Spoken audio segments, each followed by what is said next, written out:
In this world, there are two basic mechanics that I've seen function somewhat interconnected, right? They are based one on the other, but well, they can't actually coexist, but they actually make almost a good pair. Now, what I'm thinking about is poison as well as medicine, right? Everywhere you look, there is usually poison and medicine. How these two mechanics function is very simple. Take for example the social level. There are those people who you simply love staying around. You don't even know who they are, but the way they present themselves, the way they speak, the way they act, feel, and well, do whatever they do is simply, like attractive, right? And it's not necessarily about authenticity. It's about being pleasant, right? Of energy, pleasant mentally, psychologically, right? Not necessarily helping other people, but just being pleasant, right? Being knowledgeable of how to effectively use your own energies makes you a lot more pleasant, right? Because you're no longer surrounding yourself in regrets and such.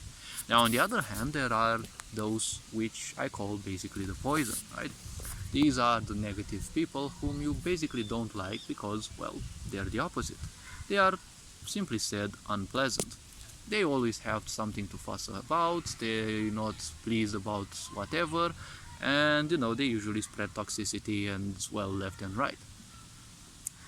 Now, these two mechanics usually don't live well together because if you're a helper, you're basically poison to the others, and well, if you're poison, well, you've guessed it, well, you're poison to the healers, right?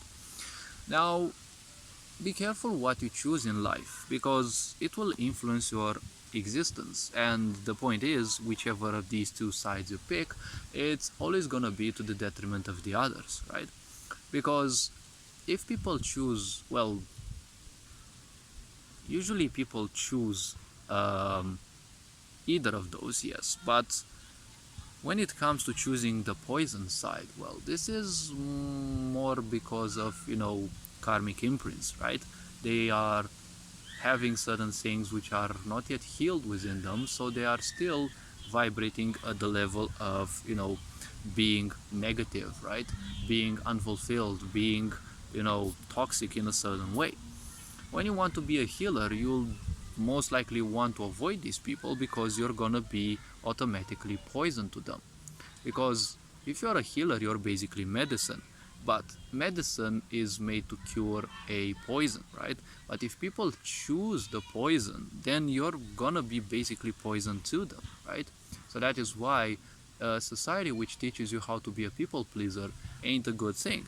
Because people pleasers are always those who care about others, right? So if you spot people pleasers, those are basically the medicines, but at the same time they're being poison to themselves, and also they're kind of being poison to others, because people who don't want change, well, they can't be forced, and secondarily, no one is here to change others, because what we are here to change is, well, let's say technically our karma, right?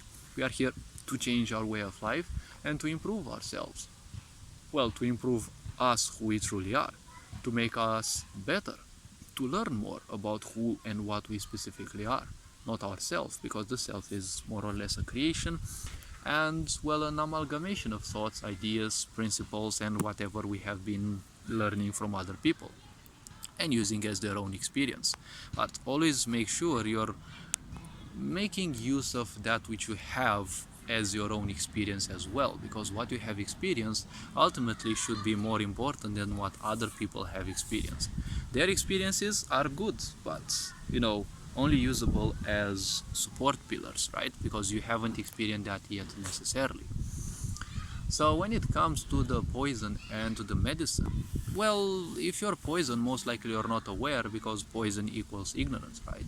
When you live to the ignorance of others, to the detriment of others, and you don't realize it, that's because you don't know better. And, well, that clearly goes to show you're at a certain level of ignorance. When you are, the medicine part, right? When you are the medicine, make sure that you are basically the medicine for you, right? Because the way this world functions, and, well, it may sound funny, but that's how the logics go and how the world also goes. If you take a pill, it's gonna take effect on you specifically. It's not gonna have any effect on those, except you're gonna turn even worse, and you're disease can spread, but well, that's a far-fetched example. But if you take poison, you are the only one affected, right? You take poison and you want someone else to die instead, well, things don't go that way. You take a medicine to heal someone else's headache, well, again, things don't go that way. So being the medicine, make sure that you're first of all the medicine for you, because if you are not right, you're not gonna be much of a help for others. You're gonna be more of a restraint, because people also have to take care of you, right? So yeah, all this being said, hopefully this video was introspective enough. You are appreciated. Take care of yourselves. Your Indian Board signing out.